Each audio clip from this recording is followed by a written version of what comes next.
Welcome to the Undisputed podcast. I'm your host, Jenny Taft. This podcast is the full show from today's episode of Undisputed from start to finish. They've got a busy slate, so skip Shannon, let's get to it.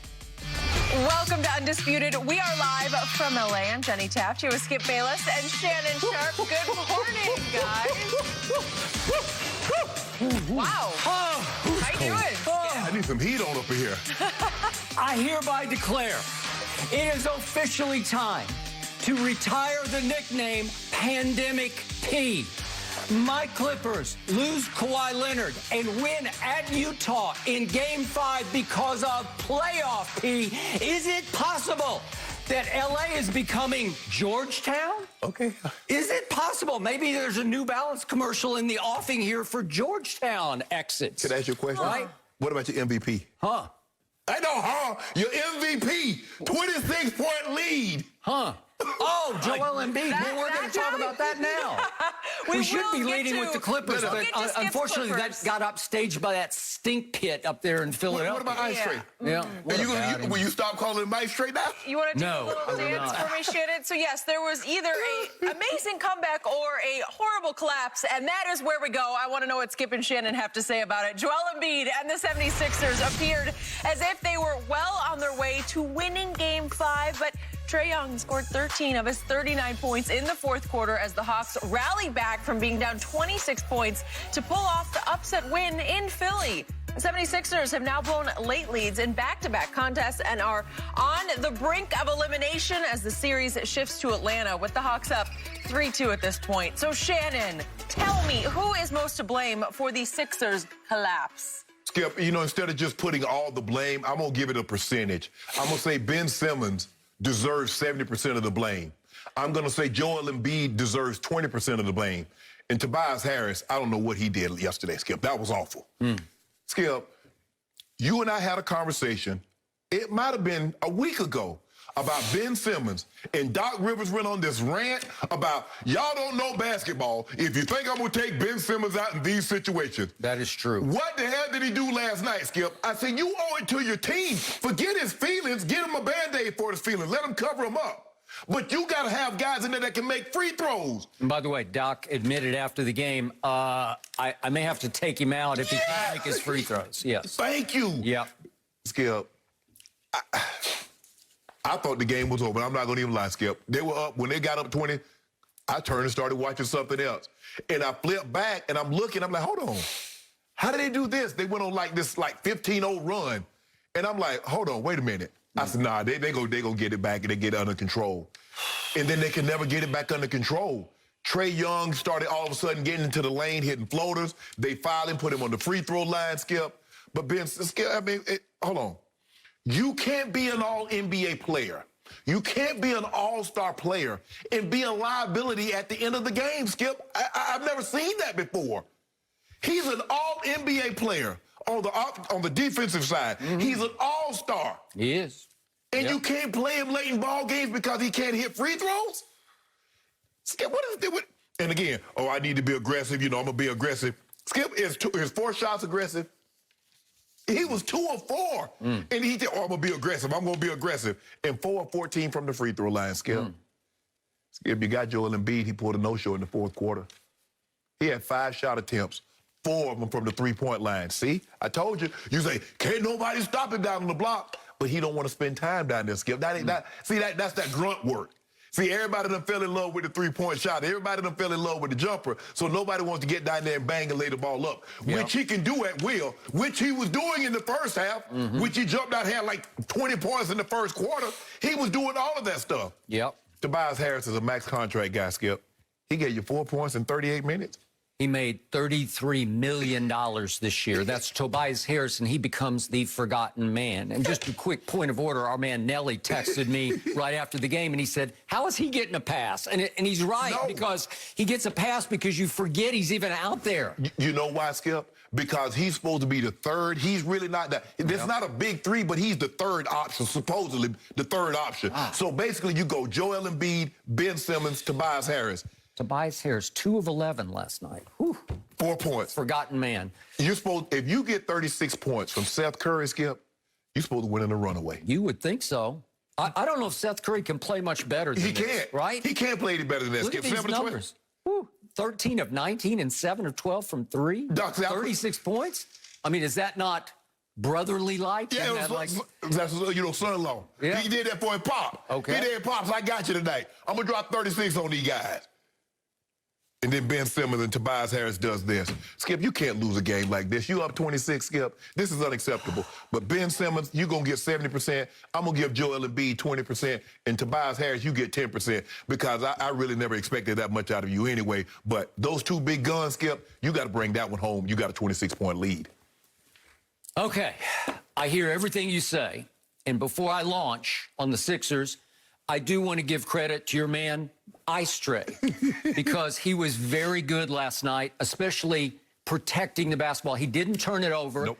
and he did all the right things to lead their comeback with a lot of help from a guy that you once called Lemon Pepper Lou, Sweet Lou. from Atlanta, GA, Yeah. right? Yep. And he went to Magic City last night during this game, right? He was had to go, Skip. Okay, so he helped sort of ramrod the comeback. Yep. But Ice Tray helped finish it off, and I'll get to all the above later. So he definitely deserves credit, as do all of them. They played supreme level of Gallinari. basketball. All of them. They all chipped in along the way. But this was a collapse of epic proportion. This is an all-timer. And I saw a stat this morning that over the last 25 years, when the Philadelphia 76ers have held a lead of 26 or more points, they were 165-0. So they've never, ever lost a game the way they lost this game. And I'm going to remind everybody, they had an 18-point lead at Atlanta in Game 4. Yep. So back-to-back nights, 18-point lead, 26-point lead, LL. Okay, the one man you didn't give any blame to, any percentage of blame, is the head coach. And I love Doc Rivers, and I've said it 1,001 times on this show. If I could play for anybody in the NBA, I would want to play for that man. Right. But just as Tobias Harris doesn't deserve any pass, neither does Doc. Because, Shannon, I got to bring this up. Are we seeing a pattern here of Doc coach teams? What happened in the bubble last year to my Clippers? What, Kawhi 19, and Paul 16, George. and 12? It was 16, 19, and 12. Okay. Those are the leads that they had in games 5, 6, and 7 with a 3-1 lead over the Denver Nuggets in the bubble in the second round of the playoffs last year. Up 16 in the first closeout, 19 in the second, and 12 in the third closeout game, and could not close one of those deals. And by the way, just quick aside, in those 3 closeout games, Lemon Pepper Lou, Sweet Lou, he was 10 of 32, which is 31% from the floor, which is horrendous, and 2 of 11 from 3. So you could effectively say he beat Doc last night just the way he helped beat Doc in the bubble when he was actually a Clipper and helped lose Doc's job, right? Yep. Okay, so Mr. Sharpe, I submit to you that my eye test is telling me that these Doc coach teams are not responding. That maybe it's not a strategic change that they're all sort of embracing and saying, oh, well, let's do that. Let's switch to this. Right. Meanwhile, Doc's successor with the Clippers keeps pushing every right button. So it's glaring to me because I watch Doc's team and then I watch Ty Lue's team and I say, look what he's doing. Ty Lue's going small against Gobert and company. He's just going small, but just about the whole game. Obviously, he's resorted to some zones. He's pushed this button and that button. He's pushing the Terrence Mann button. He's playing a second-year kid who stayed all 4 years at Florida State, and he's getting high mileage out of him.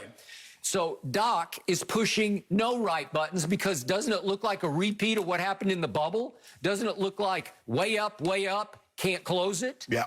Okay, so in the end, it's almost the same problem with the Sixers that it was with the Clippers. You say, who's the quarterback? Who's the point guard who's going to organize you and get you home? Right. Well, I thought it was Ben Simmons. They don't have a true point. They don't have a small, a 6'3" point guard. Right. They don't even have a playoff Rondo, who, by the way, escaped mothballs or the doghouse last night and actually played 9 minutes. But the point is, it's up to Ben Simmons to kind of be the point forward, except there's a big problem in the second half.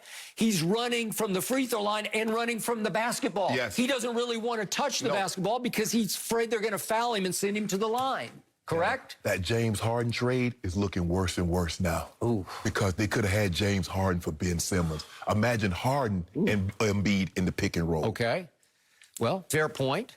So the point is that they can't get organized when it's time to go get a bucket. It's up to Seth. Because he don't want the ball. Yeah. You can't put the ball in his hands. Either Seth is going to kind of dribble, create, step back, make a three, right, or you're going to dump it down to Embiid. And clearly, let's just put this in perspective. You watched, did you stay long enough to see the whole first quarter last night? Oh, yeah. I watched the whole first half. He was a monster. He went 8 for 8 on Capella. Yeah. At the end of a quarter, he had scored 17 and Capella had scored 0. Yes. He did a 17-0 on Capella's head and got a tech for trash talking him all the way up the floor because last night, for a quarter at least, Joel Embiid was engaged. Yep. He was forgetting about the nagging knee issue that he has because he got a little torn cartilage in his knee, and he was on a rampage, on sort of a revenge mission to say, watch this, because what was he in the second half of Game 4? He was 0 for 12. Yep. And in the first quarter, he showed you, here it is, for all to see, he goes 8 for 8 for 17, and they roar to a big lead, right? Yep. Okay, and then what happened? Well, as the game went on, you know what it started reminding me of? It was like Rumble in the Jungle. It was like Ali versus Foreman and Zaire. Yep. And it was like rope-a-dope, where it's almost like Capella said, okay, just beat on me. Just hammer me in the first quarter. And he hammered and pounded away 24 at his midsection. And Embiid, to me, looked like he was out of gas in the third and fourth quarters because I don't think he's in peak condition. Well, you can't, Skip, if that knee is what they said he is, he can't do any conditioning. Okay. So his conditioning is on the court. I still think you could ride the exercise bike or swim if you really wanted to. Does his strike you? No. He's not doing that. Exactly. But my point to you is he just looked gassed. And then finally, listen, Nate McMillan can flat out coach you. Yes. And he's another one like Ty Lue who can weather the storm. You know, he doesn't panic. Right. He doesn't give up. He doesn't sit back and fold his arms. He keeps chipping away with different strategic changes. So what did they do in the fourth quarter to Embiid? They were like triple teaming him, saying, we dare you to try to drive the ball into the lane. Correct. Because he couldn't. And when he did, he would just flail and lose it trying to draw a foul. And it forces him into step back, no good shots, right? Threes or long twos. And they just, in the fourth quarter, they could not figure it out while Atlanta got on a hot streak, thanks to Lemon Pepper, and here they came. And once they got rolling, it felt like inevitable, right? And you, Skip, it's hard. When a team is like that, they've been behind, and it seems like every shot that they make, it sucks a little more of the life out of you. You've had it, Skip, you see this. They're looking at the scoreboard, too. Because if you notice, every time a guy makes a shot, they walk down the court, they look up at the scoreboard. Okay, I got a 26-point lead. All of a sudden, it's 20. All of a sudden, it's 12. All of a sudden, it's down to 2 points. They're like, what? Skip, we got a point guard that we can't let him initiate the offense because they're going to foul him. And he doesn't want the ball because he knows they're going to foul him. Skip, they start fouling him in the backcourt. They do. And Doc was, you know, everybody, you can't do that to the guy. That guy's an all-star. I say, but he's killing us. He's beating us. And yet, remember, just in the fourth quarter alone, he didn't kill them at the free throw line because he was 2 of 4. Right. But the damage psychologically had been done because he ends up 4 of 14, which is horrendous. In fact, I saw another stat where I think no guard, if you want to call Ben a guard, and you almost have to, no guard in the history of the playoffs had ever missed 10 free throws in a playoff game. Because, again, you have to count him as sort of the point guard. Yeah, that's what they list him as. He's obviously 6'10", so, but again, 4 of 14, it just won't work. Skip, he worse than Ben Wallace shooting free throws. He is worse. And he should, your guard, Skip, because you don't have the ball. You want the ball in his hands. Right. And then, Skip, the advantage that he's supposed to give you is what? Defensively. Well, then you can't let Ice Trae go get 39. No, you can't let him get 13 in the fourth quarter. And it was also glaring to me because Trae Young is a pure point guard to me. I know he can score it because how did he score it the most? He got to the free throw line. And he can make his free throws. 17 to 19. Okay, that worked. That was the difference in the ball game in the end. But the other thing he's really great at, I've always told you, he is not a good he's a great passer. So down the stretch, they were getting organized. He was getting into the lane at will. Ben Simmons was starting to look gassed to me. I think it's just wearing him out, the whole free throw debacle in his head. But the ball was going to the right people at the right time in the right spots. And then Philly just falls all apart. And again, the play of the game, it's like 1:26 left, is Trae Young even gets Thibault on a string on the three-point minute. If we could see that real quick. This is the one where you said this is the end. This is well, you can't. Thibault is one of the better defenders in the league, right? Didn't he make one of those? Yeah, he did. Make second team all defense. And then, okay, that's just wrong because remember, my biggest issue with Trae Young is in this series, he's still a 31% three-point shooter. He was 2 of 6 last night, and the best thing he did was cut it down. Remember, he's 3 of 11 in Game 4. And I said, just cut it back to 5 or 6. And if you can make a couple of logos, it'll be good for your morale. But see, the thing is, Skip, he'll make just enough to make you respect him to get that foul well, because he hit one. But at that point of the game, Thibault has to just stay down. You're smart. You're one of the best perimeter defenders in the league, and he does that, and you could just see the body language on the bench of the Sixers like, okay, we're done. And then the other thing, they did get a break on a John Collins three-point shot. We got to see it real quick. This is what I yelled to Ernestine, actually. The Sixers are going to collapse. This is when I knew this is what, when that happens, you just know what's coming, right? That's the first sign of this thing is going exactly the wrong direction when he lucky banks in a 3. So in the end, if you look at the bench points in the second half, this is the other thing. It's 30-2, mostly because of Sweet Lou. 30-2 in the second half. Well, look what happened in the second half. Did anybody score a field goal in the second half of this game? Joel Embiid and Seth Curry was the only 2 to make field goals. I don't know if that's ever happened before. I don't know, but you're not going to win like that. No. That's how you lose a 26-point lead, is if only 2 of your starters score all of your field goals. Really? I mean, unless they're going to score 60 points apiece, you're going to have problems. Skip, but I understand that Doc is responsible for this, but Doc also helped him get that 26-point lead. But Joel Embiid in the second half was 3 of 9. He was 1 for 5 in the fourth quarter. He missed 2 free throws. Now, you told me he's money in the bank from the free throw line. But they had quit mentally at that point. And, again, the game was virtually over, but that would have cut it to 1 with 11 seconds left. So it'd be tricky because they're going to go down and shoot foul him, and now I get a chance at a 3. If I get the rebound, I get a chance at a 3-pointer tie and send it to overtime I or something. assume you would have to foul Trae Young because he's going to get free to get the inbounds pass. So you're going to lose 3 seconds on the clock. It's going to go down to 8 seconds, and he probably is going to go down and make 2 more free throws. But effectively, you might have had a 3 to tie it. But guess what I'm going to do? I'm going to foul Ben Simmons before he get a chance. Okay, well, you could argue that. Ain't nobody getting no shot up. Okay, so in the end, again, I cannot defend Joel Embiid because he showed you what he can do to Capella when he's when he's locked, loaded, and his tank is full. It's death and destruction. It's not even close. Capella has no chance. No, he's just too small. Okay, so now I look at these last 2 games. In the second half of these last 2 games, Joel Embiid is 3 of 21. That won't cut it. Right? He's 1 of 6 from 3. That really will not cut it. And in these last 2 games, in the 2 second halves, Ben Simmons is 1 of 2. So help me out. He's an all-star, and in 2 full second halves with 2 huge leads, he took 2 total shots and made 1 of them. Well, that's an all-star. Well, that definitely won't work. But guess what, Skip? You know why? First of all, he's not going to shoot the ball from outside. No. And if he get his field goals, how is he going to get them? Driving to the basket. Well, if I drive to the basket, Skip, there's a chance they're going to foul me. Well, if they foul me, what I'm going to have to do? I'm going to have to go to the free throw line where all those demons are standing. I'm not doing that. I'm not going to bare my soul. Skip, it's almost like you have to, when you go to the free throw line, Skip, you really have to bare your soul because you're up there all alone. Well, you and those demons. Hey, what do I tell you about LeBron? It's not that easy. You know, LeBron knows it better than anybody. You have to go stand there all alone. Yes. And it's the one play in basketball. It's like golf. The ball doesn't move until you move, so there's no reaction on this shot. You have to say, okay, now I'm going to shoot it. And your mind can just devour you. And then that's where it is with Ben now, Skip. And I don't know. You know what's funny about his shot? It looks good to me. Yeah.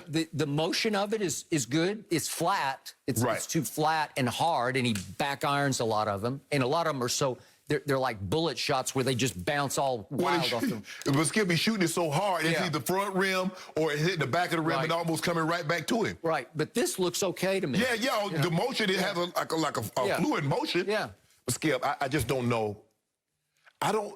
But where did it go? I don't know how he gets better. Skip, he can't shoot outside of the paint. He doesn't want to go to the rim because he's going to get fouled and have to go make free throws. Is his defense enough? Skip, he's a max player. He's an all NBA player on the offense and the defensive side. So how? I mean, what do you do with that? So you got your Hawks closing it out. Joel Embiid might come get 50 and 20. He might, but he's got to play the third and the fourth quarter. No, put it like this. Let me take that back. Joel Embiid might have 30, 15 in the first half. And in the second half, because he's Skip, to get that, he's expending a lot of energy in the first half. I'd say. Somebody, Tobias Harris, bruh, you make too much money to give him 4 points. 4 points, Tobias? For a while last night, this looked like a mismatch. It did. It just did. Seriously. I thought you said, you know what? The Hawks are just like, y'all go ahead and get this one. We're going to get to Game 6 in Atlanta, and then we'll come back here for Game 7. Yep. And then all of a sudden, it was like, oh, y'all don't really want to win. You don't want to? Really? Okay, we'll take this. Yes. I'm going to hang in just because I still believe in Embiid, and I'm going to hang in and say they somehow figure out Game 6 and get it home for Game 7 and win it. Well, no lead is safe because guess what I'm going to do? Skip, they might start Hackabee in the first half. Listen, Doc is in the spotlight now because he's got to come up with some way to manage around Ben Simmons. Yes. But at least he's open to the idea. Sounds because like a week ago, he wasn't even open to the idea of possibly taking Ben Simmons out, although he was hurting the ball club because he couldn't make free throws. Yep. Who saved him in one of those previous games? What was it? Game 1. Shake and bake. 1 of 5 last night. Well, that won't do it. So Doc pushed the shake button, and it just rattled. Skip, you can't. Guys like that, you really got to you got to go count on your core guys. You see what you got from last night from the Clippers. We're going to talk about that. Skip, I mean, I can't go into a game penciling 13 points from Terrence Mann. I can't do that, Skip, because that's so few and far between that I'm going to get that. I should know I'm going to get X from Paul George. Marcus Morris going to give me this. Reggie Jackson has been playing unbelievable. So those are the core guys that I'm counting on. Anything else I get outside of that, that's a blessing. Okay. I should be able to count on Joel Embiid, Tobias Harris, and Ben Simmons. And anything I get outside of that. Seth Curry giving me 36. I got to win that game. You got to win that game. Yeah. Well, Tobias Harris better give you 20 at Atlanta, which he is highly capable of giving you. All right, better give me 20 in the first half. Y'all want a chance to win. In Atlanta, then maybe it'll be back in Philly for Game 7. That loss does not look good on Doc. That's what I kept thinking about last night when I was watching that one. No mercy. Well, the Clippers rose to the challenge with no Kawhi Leonard last night. Paul George had a huge game with 37 points, and LA erased a 5-point deficit at halftime to take the series lead with the 119-111 win in Utah. So, Shannon, did the Clippers win this game, or did the Jazz blow it? Clippers won. Clippers won this game, Skip. I was talking, as a matter of fact, when the game was on, Steve, my research again, I was talking. And at halftime, I was like, Steve, I think they made like 17 threes, but they only up 5 points. You make 17 threes in the first half, you normally up 15, 20 points. I said, this is not a good sign for them because what's the likelihood of them making another 17 threes in the second half? I said, if this thing evens out, as far as them shooting the threes, boy, they crash landed. They went 3 of 24 in the second half from the 3. Yep. And so I'm looking, okay, 17 threes, and you're only up 5. So that's telling me your defense is not where it needs to be. Yep. So if you ever stop making threes and your defense continue to play like you're playing, all of a sudden you're going to find yourself behind by double digits. And lo and behold, what happened? And I told Skip, remember I told you yesterday, I say now, don't underestimate this team without Kawhi. I say because T. Lue will have them ready to play. You did say that. He took a team to Portland, no LeBron James, and then, oh, we got this. And Kyrie dropped 55, and the other guys played really well. Well, Paul George says, you know what? This is my opportunity. He says, even if Kawhi was here and I had a game like this, they're going to say, well, it was because of Kawhi. He took it upon himself. He was sensational. And what we're starting to see, Skip, is that every time Rudy Gobert goes out, they attack Derek Favors. Yep. It's like the 10 going to the basket. We're going to the basket. If Rudy Gobert is not in there, and sometimes even with Rudy Gobert, Skip, we saw Terrence Mann jam on him last night. We saw Reggie Jackson. Really could have been an and-one on him. So it's not like they're afraid all of a sudden, and it seems to me that's what they're doing. It's like, look, let's attack the paint. They were the #1 3-point shooting percentage team. They don't shoot a bunch, but last night they got their 40%. Skip, if you shooting 16, you make 16 of them, you can live with that. Yep. Skip, you told me that Utah was the #1 rebounding team, but the last 3 games they've gotten out rebounded by While the Clippers are going little. How is that possible? Look what Paul George did last night at 6'8". He's like, I'm doing my best, KD. Hey, KD, I ain't had 40, I ain't had 49, but I got 37 and 16. 16 rebounds. 16 rebounds. How many more rebounds was that than Rudy Gobert had last night? What Rudy have? 10. Rudy had 10. He out-rebounded the 7-1 guy by 6 rebounds. What happened to the Jazz, Skip, is that they came out shooting the 3-ball early, and it got Donovan Mitchell out of his attack mode. So what happens? Okay, you start shooting the 3, it's going in. I'm not attacking, I'm just waiting. Now all of a sudden the 3s are not there, and I'm out of sync. Yep. It's kind of like a team, Skip. We used to run into football, but we have a little success throwing the ball, and then all of a sudden we try to get back to running, we done got off kilter. Yep.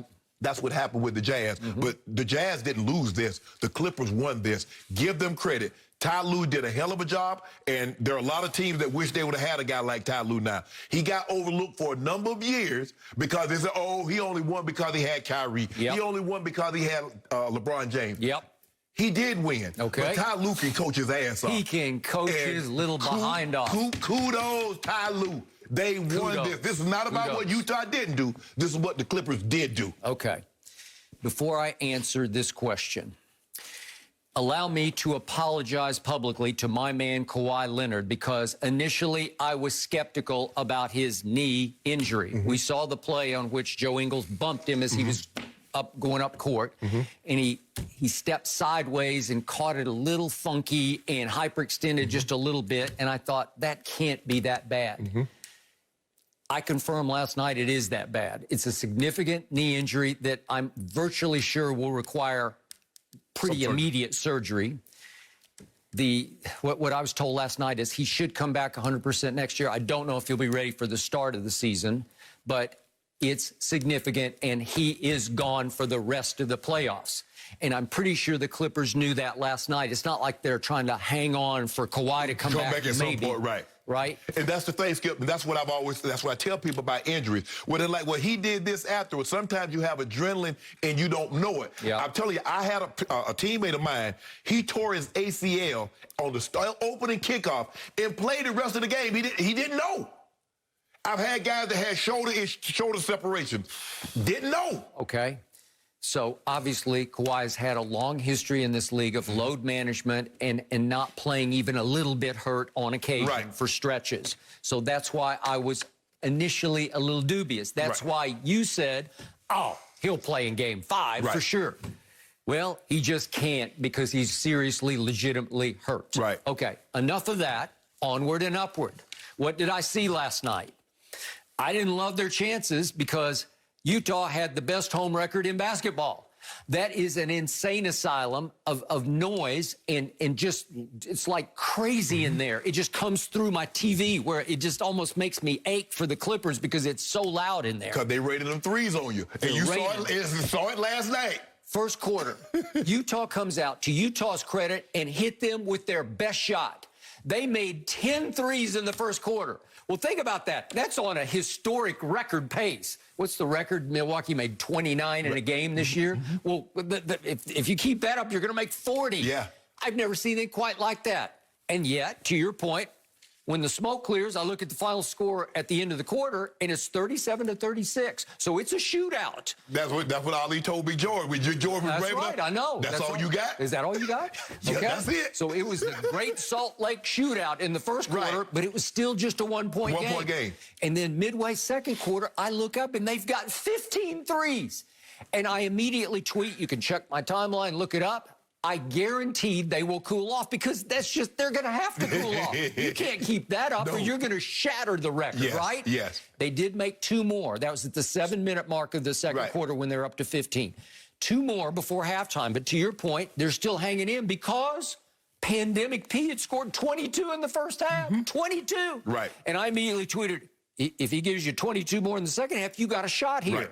Well, I was hoping that Utah would not just cool off, it would just go flat out cold. It did. Worse than cold. They only made 3 threes in the second half. Because remember, they was 0 for 10 in the third quarter. 0 for 10 in the third quarter, and our man Spider, Donovan Mitchell, in the fourth quarter went 1 of 6. Well, that swings the door wide open. Yep. Okay, so to answer this question, I'm going to be brutally honest, and I do love me some Clippers because I love me some Kawhi, but I thought Utah lost this game more than the Clippers won it because it's their game to win. It's their home game. It's their chance to, quote unquote, step on the throat of the wounded Clippers and put them away, basically, where you could then go close them out in game 6. Right. But in this case, you're so hot-handed that it's up to you to keep making threes until they say no mas. Right. Like you're just too good tonight. And they could not do it because as the clock ticked in the second half, the pressure is all on the home team. Right. The visitors are just free shooting it. You know, they're just freestyling because there's no pressure on the Clippers last night. No. They don't have Kawhi. Everybody expected them to lose. Hey, so everybody. If everybody expected us to lose, what do we have to lose? That is correct. And the home team had everything to lose because they're even looking ahead, I'm sure, in the back of their mind to Phoenix. And I don't know what's happened with Chris Paul. You know, we hear that he was vaccinated, but he did get COVID. Right. So how long will he be gone? Right. Well, could he miss the first game or maybe the second game? And I'm sure Utah's thinking, if we could just close this thing out and make them play on Sunday, right? You could make game 1 against Phoenix in the conference finals be this Sunday. And maybe we can get at least one game without Chris Paul. You could maybe get a game. You might be able to get a game just to get a leg up on them without Chris Paul. You might get 2 games. Well, the first thing you got to do is get one against Pandemic P's Clippers. Right. And here they came, and here they stayed. And now we get to the fourth quarter. And now we get to Mr. June, Reggie Jackson. I don't know if our younger viewers remember Mr. October, the real Reggie Jackson. Yeah. But this Reggie has had his playoff moments. I've brought up before that game in 2012 for Oklahoma City when they were on the ropes at Memphis with, obviously, with Durant and Westbrook. And he comes in and it goes for 42. Right. And Durant and Westbrook were horrendous from the field, and they were about to go down 3-1. Right. And he saved the day. Right. He is capable of he's an offensive explosion. Yes. I mean, he's actually capable of Donovan Mitchell kind of stuff in stretches. Yeah, when he hit that shot at the top of the key, I think they were down 2, and he hit that step back in front of Jordan Clarkson as the clock was running down. I just threw my ass, it's over. Okay. All right. So speaking of those shots, he made 4 shots in the fourth quarter. And if we could see them, all of them are crucial momentum breakers because the first one, Utah... This is it right here. This is the shot I'm talking about right here. Utah cut it to 3. He said, wait a second. I got this at the end of the clock. And really, all of a sudden, you're back up. And then here we go again. They'd cut it to 4, and he bombs away again. And this is the big one because they were on a little roll right here, and they'd cut it down to 3. And he buries another one. And this is the one you're talking about on Gobert. I got him on skates, and I go up and under on 7'1", and I'm 6'3", and I made that, and it could have been an and one, like you said. Okay, so that's the damage he did at crucial moments where they had cut it, to where it looked like Utah was about to pounce, and he said no. But you can't play any more better defense than what they played. I mean, this is crazy shots. No, I totally agree. That's what he does. And what have I told you all year long? He puts me in my head in an early grave because half the time I'm saying, no, don't do that. Don't do, like that one you're talking about. Ernestine's watching. I said, don't shoot, don't. Yes, thank you. Right? How did that go in? That's it. I don't know how it went in. Your guy, you've been saying he was the best three-point shooter. Marcus Morris is not just selling for threes. He's putting the ball on the floor and getting it and shooting turnaround jumpers. I'm like, well, who is this guy? Where you been? In the regular season, he led them in three-point shooting, and they led the league in three-point percentage. Yes. He shot 42% for the year. 44%, and they shot 42. Right. Okay, well, he was in a 1-for-12 slump to start this series off, and guess who has emerged from that slump? That'll work. Oh, he's what was he, 7 of 8, 7 of 9 the other night? He's 3 or 4 last night. He's just making play after play. He's playing even Batum. Batum comes in and give you 3 or 6 off the Skip. That's why I say they won it. Okay. Because they weathered the storm. Okay, I give you that. But remember, Utah in the second half goes 3 of 24 from 3. Well, that's. You shot yourself in the foot. Right. Because if you make 6 of 24, it's a different game. Right. Because the crowd wants to go crazy. So there was one moment where playoff P we had a little glimpse of pandemic P. If we could see this, it was 6:16 left, and he throws just this lazy, careless little cross-court pass that Ingles intercepts. And here we go. And guess who's trailing? Guess who's trailing? Guess who? That brings the house down. And here we go again. This is the one where I said, you cannot let him ignite the crowd, letting the 7-1 guy get loose for a big dunk. Then Donovan Mitchell comes down and makes a three-point runner play. Right. And all of a sudden, that's where they look like they were in trouble, and Reggie Jackson made that shot to stop the bleeding, so to speak. Yes. I used that last night to Ernestine. She said, what, they're bleeding? I said, it's just a figure of speech. They're not really bleeding, but you got to stop the bleeding because it felt like they were starting to bleed. Right. So between Reggie Jackson and then if we could see the dagger play, I'm never going to call it a dagger shot. How about Paul George going up there? I think it was Royce O'Neal who was still guarding him, just was all over him. And he says, okay, I got it. I said, I'm not even sure he fouled him, but he makes it. And it's an and-one jumper. I guess he nicked him going up. And basically, he tried to do the swipe. Okay, and that basically shut it down right there. Yeah. Okay, so between Reggie Jackson and Marcus Morris, and in the end, playoff P, they just closed the deal on a team that couldn't shoot straight anymore. And now the pressure swings wildly back to the Clippers because they're staring down the barrel of, we got to repeat this at home. We got to close them out at home. I predicted Clippers in 6. I did not predict that they were not going to have Kawhi Leonard. Right. But 6 this way. That's what this is the hard way. So you almost have to close it out if you're the Clippers at home. You got to figure a way, because do I think they can go back there and figure out a Game 7? I doubt it. You're asking an awful lot to get the guys that played really well in this game to play that well again in a Game 7 in that building. Okay. Skip, everybody, if you look at every starter, shot at least 50% from the floor. Okay. Let that sink in, Skip. So that's what happens. See, you making threes, but you're not playing defense, so you allow them to maintain the rhythm to stay close to you. You make 10 threes, and you only up 1 point in the first quarter, Skip. How did that make you feel? Final thought. You brought him up. Terrence Mann has come from nowhere.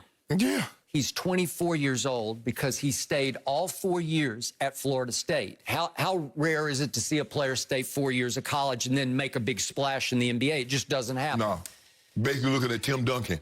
I think he was a Jerry West special in the second round. He went 48th overall in the 2019 draft, 2 picks after your man, Talen Horton-Tucker. Right.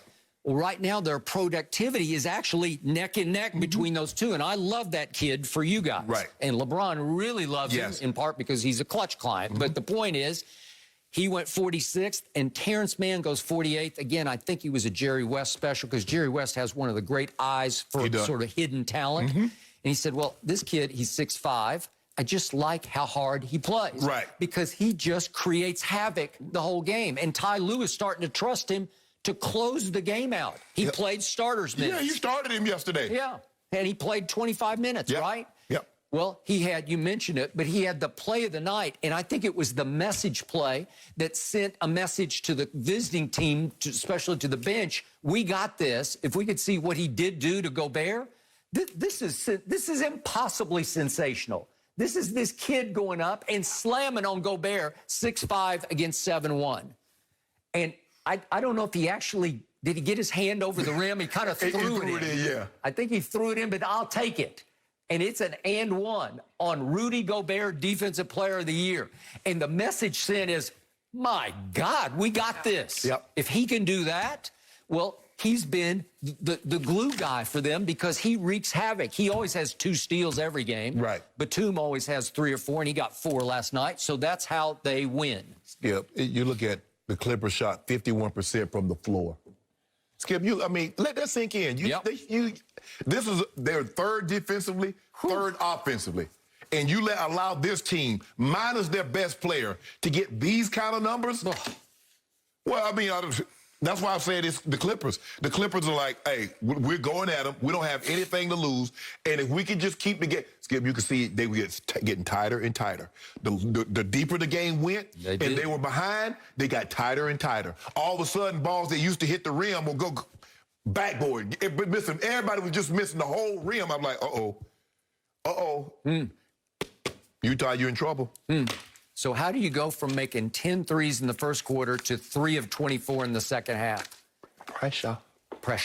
It comes and it goes. All right, good point, guys. And yes, the Clippers got it done, and they got it done without Kawhi Leonard. And unfortunately, Kawhi missing last night's game made it an NBA record 8th All-Star to miss time this postseason. So LeBron, he took to Twitter to share his thoughts on the matter. He tweeted this, quote, "They all didn't want to listen to me about the start of the season. I knew exactly what would happen. I only wanted to protect the well-being of the players, which ultimately is the product and benefit of our game. If there's one person that knows about the body and how it works all year round, it's me. I speak for the health of all our players, and I hate to see this many injuries this time of year. Sorry, fans. Wish you guys were seeing all your fave guys right now." So he said a lot here, and he didn't hold back. Shannon, does LeBron have a point? I think he does, Skip. I think it's Skip, you don't want to go into the playoffs. And the playoffs, and sometimes it does come down to this. Who's the healthiest at the time that we play? But Skip, when I'm going to a game, can you imagine the playoffs and you got Kansas City in and there's no Mahomes? You got Tampa in and there's no Tom Brady. Or you got Green Bay and there's no Aaron Rodgers. Skip, the NBA is more of a superstar-driven league than the NFL because most of these teams, Skip, they've been with these teams for years and years. A lot of people will follow their favorite player. If he goes to Miami like LeBron, they go with him. He goes back to Cleveland, they go with him. He go to L.A., they go with him. But teams, people that rooted for Julio, they're like, yeah, Julio. But they're not going to Julio with the jealousy. Now, Tom Brady is very unique. Tom is the guy, Tom Brady, Peyton Manning, can pull people that was at their fan base. But for the most part, basketball, they travel with their player. And so, Skip, to see this many guys out, and I believe this was before Kawhi had gone down, that we had this many All-Stars that missed playoff games. The stat is this year All-Stars missed 19% of their games. That's a new record. Skip, nobody wants to see. Nobody, look, it's basketball. And I'm not going to put no asterisk on it because if somebody, whoever wins the championship and they're the healthiest at the time, hey, it was a war of attrition.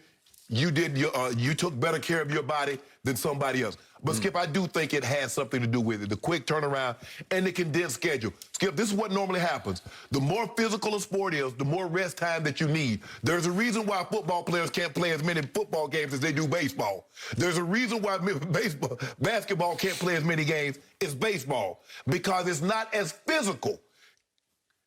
The guys are complaining in football, Skip. They play a Sunday, Thursday game. And they say, well, what are we doing here? But, Skip, I do believe there is a correlation between a shortened season, a condensed schedule, playing at least 3 times a week, and it's finally catching up because these guys were starting to play major minutes because you were jockeying for position. And you saw the James Harden playing 40-plus minutes. KD was playing early in the season, Skip. They're playing like, damn, James Harden played 44 minutes. Remember that? They had a double overtime game, and I think Harden played something like 50 minutes, and KD was like 50-plus minutes. I believe there is a correlation between the shortened offseason, the condensed schedule, and some of the injuries that we're seeing. Now, I mean, obviously, the NBA, I'm sure they're going to probably study this and to see if there was a correlation. But, Skip, I think there's enough blame to go around. The owners wanted to try to recoup some of the money that they lost during the pandemic, and the players wanted to get their paychecks. So this was a joint agreement between the NBA and the NBA Players Association. So don't put this all on the owners, because players, you had a role in this. Everything that you guys do, you collectively bargain, and you have a great relationship with your owners, and you chose this. So it is what it is. Okay. I'm sorry, but LeBron just lost me with this one. And to use your favorite phrase, I wish he had missed me with this one. Let's put this in perspective. Okay. Let's use your other favorite word, context. Yes. I'm going to remind everybody that all these players got a 5-month break. It's almost 5. It's 4 months and 20-day break between their final regular season game when COVID hit until they went to the bubble and commenced with 7 regular season games leading to the playoffs in the bubble. Okay. It was 4 months and 20 days off. It was beautiful, especially for the older players like LeBron, because they could go completely 1,000% fresh to the playoffs, because they played fairly sparingly in the regular season run-up games. And then here we went. Right. Okay. Number 2, I did not hear LeBron complain at all last year in the bubble when he got to the finals and got to face the 5th seed Miami Heat without Goran Dragic, their leading playoff scorer, and Bam, their heart and soul player, their guts and glue player. Both lost for game 1, game 1 and one before game 1. Okay, well, it's just the breaks. That's the way it goes. It's the injury gods, and you played your game for a long time, and I covered it for a long time. It's inexplicably unpredictable. I don't know why people get hurt. You can try to scientifically prove it was this or not doing this or doing too much of that. Too much weightlifting, not enough weightlifting. Too much creatine, not enough creatine. You know, like, which is it? I don't know, because it just happens unpredictably. So then what did we see early this year? We come back, and it was the shortest offseason ever. I give you that. But LeBron didn't honor that. He didn't try to protect himself. We got to midseason, and you said he was on an MVP tear, and a lot of people had him as the MVP. He was leading this league in minutes played about midseason. Leading the league, and he was in his 18th season at age 36, but 18th season. But all that had to do with Skip. When he had AD, he was playing the fewest minutes he had ever played in his career. He was averaging about 32.5 to 33 minutes. And then AD goes down. So now it's kind of like with Paul George. Kawhi goes down, Paul George has to play 42 minutes. Okay, but LeBron was playing high minutes and finishing games against Sacramento or whoever it was. And I believe, and I don't have a problem with this, he wants to pass Kareem Abdul-Jabbar. And if you're going to do that, you better play high minutes in those blowout games and get some fourth quarter points, because it's a lot. You got a long way to go to catch him for the most points ever scored. I think, Skip, there's really no blowouts, because we thought the Sixers had a blowout. That is true. Today's game is almost rigged with the pace of it and the three-point shooting and the range teams have. That no lead is safe. No. I mean, you can be up 15 with 2 minutes left, and I'm like, uh-oh. Yeah, you miss a couple of shots, and they hit a couple of threes, and all of a sudden, it's a 6-point ball game with a minute and a half to go. Okay, I got it. But the point is LeBron trying to say if he had had a longer offseason, he could have bounced back more quickly from the Solomon Hill injury? And if we could see this, it's just an accident. I don't believe Solomon Hill had bad intentions. He doesn't have any track record for being a dirty player. No. And he accidentally, he's going for the ball, and he just sort of, he didn't even fall. He just sort of, he bumped against his planted leg. And it was enough to turn his ankle over, and he got the basic, classic high ankle sprain. Okay, so are you telling me if LeBron had had a longer offseason, he would have come back faster? I don't think so. It was what it was. And he is in his 18th season, and he is human. I've called him the most durable superstar ever, and I did think he would bounce back faster. But it took, what do we say, 7 weeks it took him to go back? Let me ask you a question. What about all these hamstring and groin injuries? Okay, all right. So let's look at the stars who have gone down. Let's start with Anthony Davis. Wouldn't you agree he's injury prone? He was an injury liability when you traded for him, right? Okay. Kawhi Leonard, has he not been injured? He's forever injured. He's always his whole tenure in San Antonio. If there's a litany, I don't have enough show left to read all the injuries Kawhi suffered in San Antonio, because they went from shoulders to elbows to hands to knees to groins to even foot injuries. Okay, so he is classically injury prone. Joel Embiid has been in and out. Well, what do you say about him? It's all about, are you available? Well, if you know that to be true, why would you make them, force them to play guys that are injury prone? Why do you put 3 games in a week then? I don't know. If you know that. Okay, but if they're injury prone, even if you had a regular rest offseason, they're probably going to be hurt at some point. Yeah, but Skip, the body was, you need more, and if you're injury prone, you need more rest, Skip. Okay. Kyrie has been injury prone. Yes. James Harden, even at Houston, he always had soft tissue, groins or hamstrings. He's forever plagued by groins and hamstrings. So am I surprised? Is that completely out of character? No, it's not. The only out of character one was your man LeBron, to me, because he had the one groin 2 years ago, but he's virtually been indestructible. I mean, Skip, wear and tear, because when does basketball players just like burning it down the field like a football player, Skip? So you pulling, for them to tweak hamstrings and groin. Now, AD's situation might be a correlation of compensation for the knee, and he putting a little extra stress on the groin, so that might have something to do with it. Skip, but I believe there is a correlation between a guy not getting enough rest, condensing the season, and then playing 3-4 games in 7-8 days. Okay. That's asking an awful lot of a guy. Mike Conley, still on the shelf. Utah. Will he come back from a hamstring? 2017, he tore his Achilles. He's getting up there. This is his 14th season, so clock's starting to tick on a point guard who's high movement. He's a smallish man. He's taking a lot of pounding. I don't know. Am I surprised he's got a bad hamstring? I'm not surprised.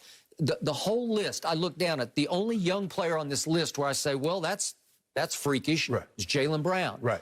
And he tore a ligament in his wrist. That had nothing to do with them. Okay, well, that's just that's just like bad luck, right? It's like a freakish accident of an injury. You know what? Then again, Skip, it may be just the names.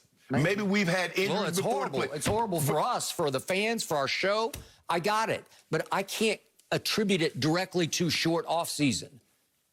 But let me tell you what happened, what the NFL did. When Tom Brady hurt his knee, they say, you know what, quarterbacks are the face of the league. Oh, well, that's a fact. So what they do, Skip? Well, we remember that was game number 1, so we had to go a whole year with no Tom Brady. Yes. They're like, no, we're not finna do. We're not finna do. We're not going another season. Okay, well, I don't know how you legislate health in the NBA. Right. How do you do it?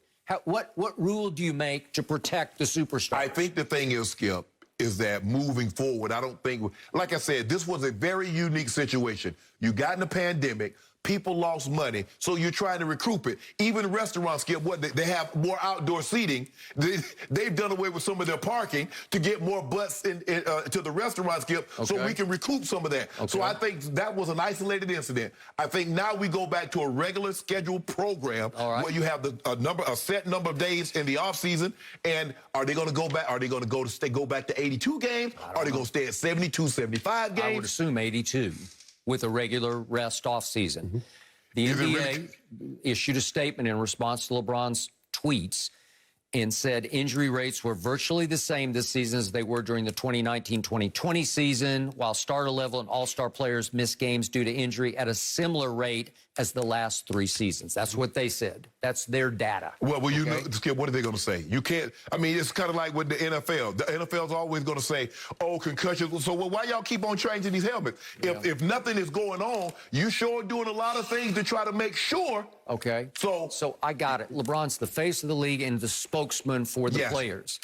But in the end, this smacked a little bit to me of, I'm out of the playoffs, and I got to blame somebody, so I'm going to blame you, league. It's your fault. No. That's how it comes across. No, that's how you read it. No, he out of the league because if you see the way Terrence Mann, Marcus Morris, Nicholas Batum, Reggie Jackson, you see the way the other teams' auxiliary players plays. Kyle Kuzma, you see that?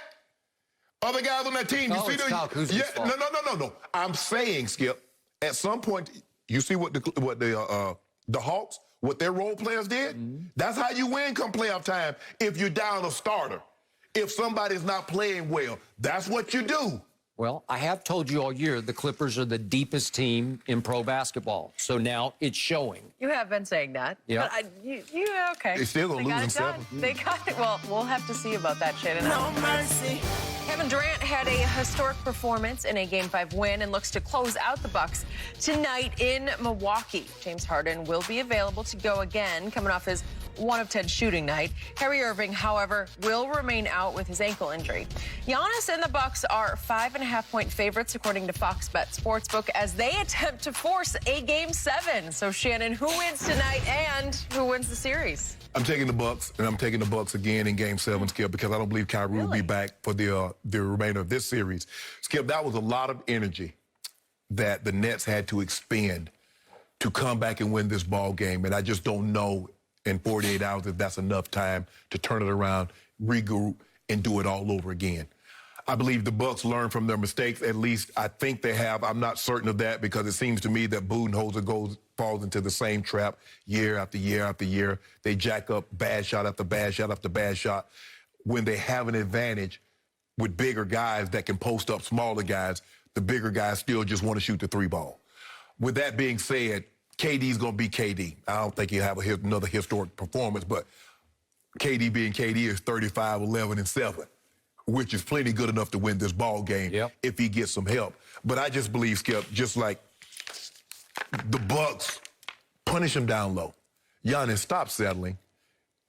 You think you doing something, you mean mug the camera when you hit a jumper, you hit a 3, but you play it into the hands. You know they want you to take that shot right. They're like, yes, because Giannis, you can't make enough 3s. Steph Curry, Dame Lillard, KD, they can make enough 3s to beat another team. You cannot.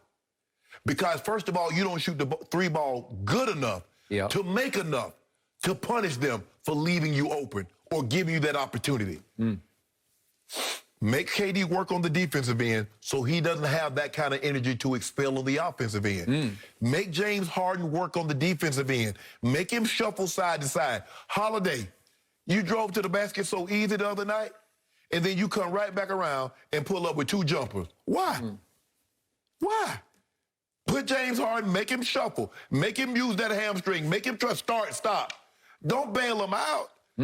A lot of times the Bucks bail the Nets out by shooting jumpers.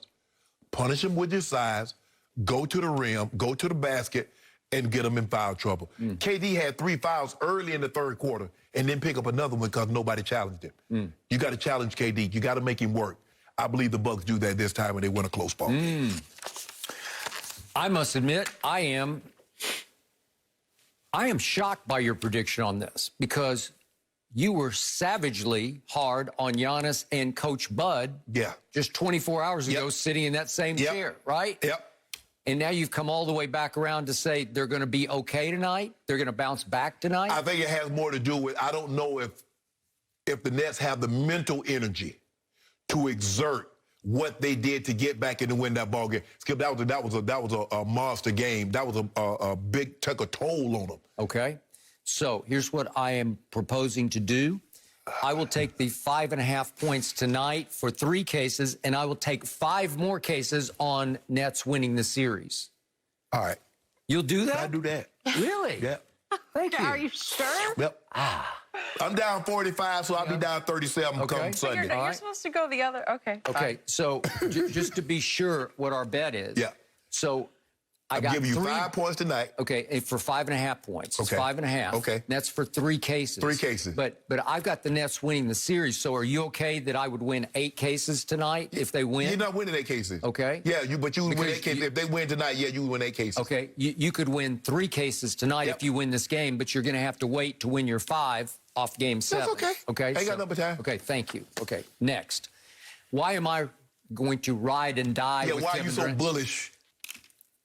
I just believe in Kevin Durant in the biggest moments. And I believe that he was energized by playing 48 minutes the other night. And I think he's just like on an incredible emotional roll that you will see pay off tonight again at Milwaukee. And what is Giannis's history? Once he starts to flame out in a playoff series, he just goes completely up in smoke. So I think he will play like raggedy basketball tonight where he'll be trying too hard and he'll get a couple more charging fouls and he'll be losing the handle a few times and he'll be jacking up threes where you're going to be moaning up in your palatial estate in Bel Air saying, what are you thinking? And he'll maybe shoot an air ball from three, and it's one of those discombobulated Giannis coming will give you apart. at least 34. Yeah, I got Giannis 34, 13, and 5 tonight. You know, sometimes he goes 34, 13, and 5, and he still blows the game because he misses all the key plays. Well, he would have 45 if he made his free throws, so that's why I gave him 34. Okay, I think he will go up and smoke tonight. And Coach Bud is probably coaching for his job. He lose this game, he done. Right? Yeah, ain't no way around it. He done. I think so. And I think he knows that. Okay, well, he might know that. Which brings me to James Harden. Simply the greatest perimeter scorer in the history of the game. I couldn't recognize him the other night. He played like he was in a State Farm commercial in which he got turned into a cardboard cutout like Chris Paul and Sabrina did, right? Where you can just touch them and they fall over. Right. That was James Harden the other night. He was a cardboard cutout because he couldn't move. And then when somebody came and got up into him on defense, he was like, I don't know what to do with the basketball. You could just touch him and he would fall over. Right. And he would loop some crazy pass across court, and half the time it would get to Kevin and sometimes it wouldn't. Right. Well, surely, having played 46 minutes and lasted where I don't think he pulled it anymore. Right. Did it look like he was favoring his hamstring? No, but Skip, it's hard for him to get a rhythm because he is... The only time James Harden is shooting is in warm-ups for the game. Okay. He's not doing anything in shoot-around, Skip, because he's saving that hamstring for the game. But don't you think that with 48 hours to let it sort out in his head, that he'll say, wake up. I'm James effing Harden, right? But let me ask you this, Skip. It's another 48 hours, even though he might have not made the hamstring any worse, but is it any better? I don't know. Will his confidence be higher that I got away with that for 46 minutes of a do-or-die type game? I just think the thing is, I think Holiday's going to make him work a little more on the defensive end. Okay, well, he should. He better. That was a huge mistake. I will agree, because James basically just hid on defense. Yeah. Well, is James Harden going to go 1 for 10 tonight? Is he going to go 1 for 7 or 1 for 8 from 3? No. At some point in time, Holiday's going to have a good shooting game, a 50% shooting game. And I think he can have that if he gets to the rim. Not settle. I thought they settled too much. Because sometimes, Skip, Utah, they fell in love with the three. That's what they are. They didn't fall in love. That's who they their are. Identity. That's who they are. They led the league in makes and takes. Okay. But, Skip, I get it. But if there's an opportunity to drive the ball and get it to the rim, why are you going to pull up with a three when you can just take 3 dribbles and get to the rim? That's Milwaukee. Milwaukee, you got Giannis and you got Brook Lopez, guys that can pose. You got Mike Middleton, guys that can pose. It's okay not to shoot threes. Okay, and yet remember, the Nets just got Uncle Jeff back. He was out with plantar fasciitis problems, right?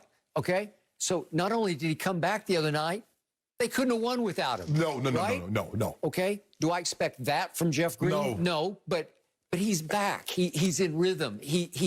He was defending Giannis in the fourth quarter at 6'8". Right. And Blake can defend Giannis. So with those two, now I got 2 guys who have high confidence because they're physical, veteran, savvy, know how to play basketball players. Right. If they can at least keep him somewhat at bay, those two, I like their chances because they go small, just like the Clippers do, and they get away with it. Well, they got, 46 points from those 2 guys. I think, if I'm not mistaken, Jeff Green gave you 27. He did. Blake gave you 17, 19. Yeah, made 3 big threes. Do you believe they give you that combination again tonight? I don't think you get 27, but I think you could get 20-ish from both of them. Well, here's the thing, though, Skip. If you don't get that, you're going to need 60 from KD because you needed that plus KD's 49 in order. So I'm not going to. So maybe James Harden gives you 15. The X factor is James Harden. Right. What if he scores? Is he capable of scoring 30 points tonight? Sure he is. I don't know if he can get 30 on the hamstring, Skip. I don't know. Well, how did he play 46 minutes on it? You know hamstrings. That they either it starts to go or it won't. Right. Because when it won't, you cannot play. So he kept going. He did a little bit of basketball moving. Right. But he never did anything sudden. Right. So the problem was he was getting his shots okay, his step backs, but he didn't seem to have any legs. He had no legs. Listen, tonight, I think he'll start bombarding with the step backs. You think so? Yes. I think he'll. I definitely think he could go for 25 points tonight. For him, that's like a ho-hum. Well, if James Harden gets 25, KD's gonna be KD. KD's gonna get you somewhere 30 to 35. Okay. They'll win this game, and I'll lose 8 cases. But I don't believe that's going to be the case. Okay. Thank you very much. Thank you very much. I tried to help you, and you weren't listening. We're moving on. No mercy. Joel Embiid and the 76ers were up as many as 26 points over Trae Young and the Hawks. Young would go on to score 13 of his 39 points in the fourth quarter as the Hawks stormed back to steal Game 5 in Philly. The series now shifts back to Atlanta with the Sixers on the verge of elimination as they are now down 3-2 in the series. Fox Sports NBA analyst Chris Broussard joins us now. Chris, was last night more about crediting the Hawks or discrediting the Sixers here? Well, let me say this. You have to give credit to the Atlanta Hawks and their absolutely outstanding head coach, Nate McMillan. Skip, I've been covering the NBA for more than a quarter century, and this is one of the best coaching jobs I've ever seen. This is a team that was 20-47 last year and was playing on that pace before Nate took over, and now he's got them beating a superior team in the Eastern Conference second round. So I can't say enough about him and his players, their heart, their resilience, their toughness, all that. But without question, this is more about the Philadelphia 76ers and their absolutely epic collapse. All right, where do I begin?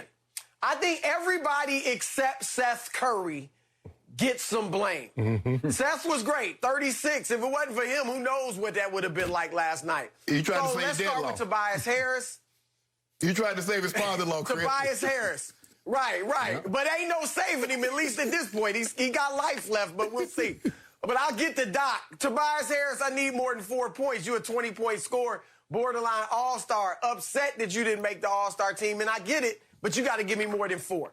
Ben Simmons, this is embarrassing. 4 for 14 from the free throw line. And here's the talk, guys. Well, and we've heard Doc say it all year, he makes up for it on the defensive end. Philadelphia's got 3 All-NBA defenders, and they gave up 40 points in the fourth quarter. I mean, it's just indefensible, all right? Ben takes 4 shots, so now it is affecting his aggressiveness. He don't want to get fouled. And so he's not being aggressive and attacking the basket so he can score and create more opportunities for his teammates. And Doc Rivers, look, I know y'all love Doc. I love Doc. Everybody loves Doc. Doc is one of the most personable, likable, popular guys in the NBA. But Doc is not being paid to be nice to the media and be a politician. This is ridiculous. I mean, last night was not only his second straight game dropping an 18-point lead or more, it was the 11th playoff game in his career where his team has lost after leading by 15 or more points. Oof. That is the most in the last 25 years. Oof. And no one else, no other coach is even in double figures in that category. So we know he's dropped 3-1 leads in the playoffs. No other coach has dropped more than 1. This is bad. This is what Doc was brought in for. Brett Brown was doing this type of stuff. They brought Doc in to fix it, and he hasn't. Or, you know, he's got life. He got 2 games left, but he got to get it done. And then I'm going to go to a guy that might escape. I didn't see what you guys said earlier, but he may have escaped a lot of people's wrath. Because if you look at the box score this morning, hey, don't blame Joel. 37, 13, 5 dimes, 4 blocks. He showed up. No, he didn't in the fourth quarter. He was 6 points in the fourth quarter, 1 for 5 from the floor. And the most stunning thing to me, this most disappointing thing too, was with a minute and a half left. And he is the best big center, legitimate center, mid-range shooter, and an outside shooter I've ever seen. Ever. He's better than Patrick Ewing from the mid-range. His mid-range game is phenomenal. And yet, with a minute and a half left, Philly down 1, he passed up on the same possession 2 I don't know, 10, 12-foot jump shots to pass the ball. He didn't want it. And then, of course, with 11 seconds left, misses 2 free throws, 86% foul shooter. He didn't want it. And guys, and I'm going to end with this. As I was watching them collapse in the fourth quarter, and particularly Embiid do nothing, I was thinking about watching him cry after Game 7 when Kawhi killed them, beat them with that jump shot at the buzzer. And he was crying on the court talking to Marc Gasol from the Raptors. He was crying on his way to the locker room in the tunnel. And I'm just thinking, all that for this? If it means that much to you, and it meant a lot to him, and I credit him for it, but you don't go out like this if it means that much to you. You have to go down swinging as one of the best players in the world. And that was disappointing that Embiid didn't go down swinging. In this series, I don't think anybody has a bigger mismatch than him. He outweighs Clint Capella by 70 pounds. Easy. What happened in the first quarter? He can get whatever he wants, whenever he wants, on the block. But you know that banging, that's that dirty, that's that grunt work. Man, nobody care about no banging. They want to shoot that pretty. They want to see that mid-range. They want to see the threes. And plus, Ben Simmons, how does an all-NBA player, an all-star player, starting point guard, becomes unplayable in clutch situations? Have we ever seen that in the history of the game, Chris? No. Skip? No. A all-NBA or all-star player that becomes unplayable?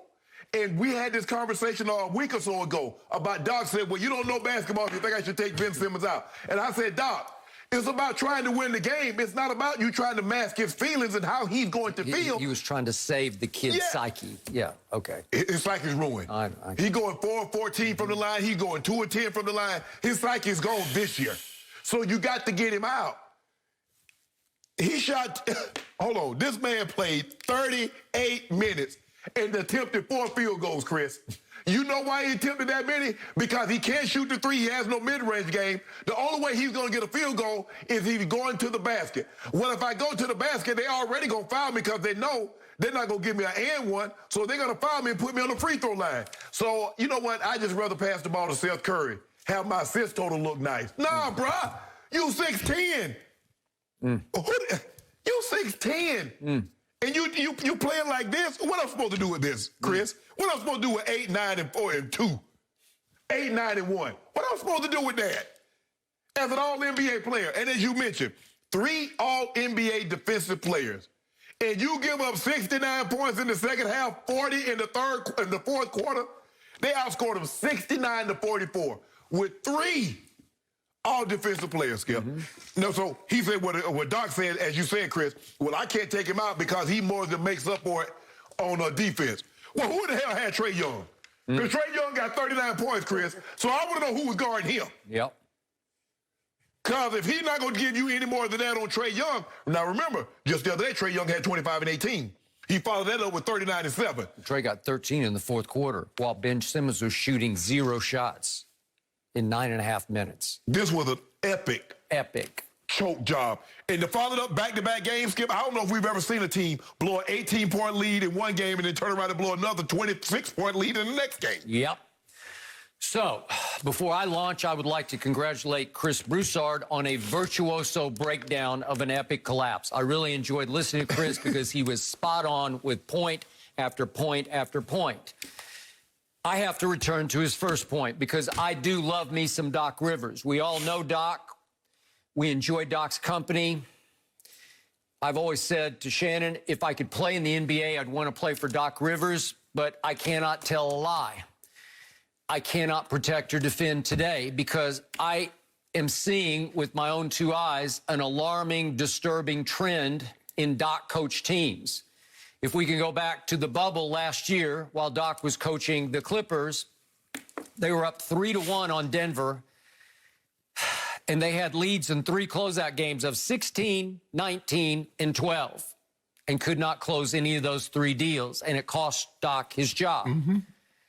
Now we see Ty Lue pushing all the right buttons that Doc either didn't want to punch last year or just couldn't see because maybe he was too close to forest for the trees. Maybe he just got sick and tired of that group, and they needed to hear a new voice. Well, Ty Lue may be a better therapist than Doc because he and Paul George, he got Paul George out of his own head. He did.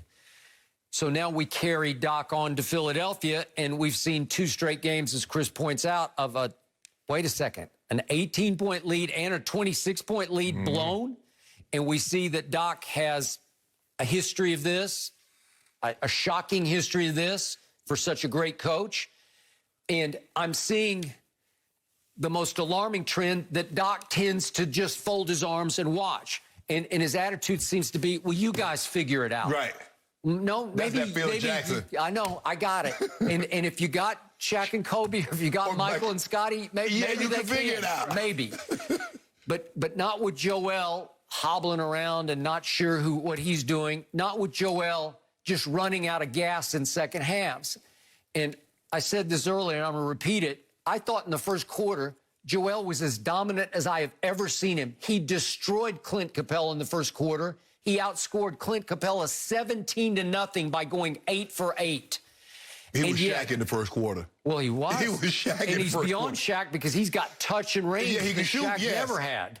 And he can make 90% of his free throws, which I'll get to that in a second, the 2 that he missed. But it was almost like Rumble in the Jungle in Zaire, Ali versus Foreman. It was almost like he got rope-a-doped in the first quarter because he's just banging away at Capella, trash-talking him, getting a technical running up court. And I said, there, I love that, because he was engaged, and he wasn't thinking about his little torn flap of cartilage in his knee. He was just balling out.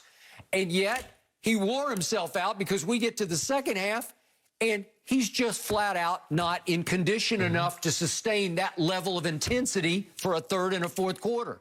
So I'm not going to protect Joel. I love him, but I'm looking at 2 straight games combined, 3 of 21 in the 2 second halves, 1 of 6 from 3. That just won't work. And your co-star in the 2 second halves is a grand total of 1 out of 2 in the 2 second halves.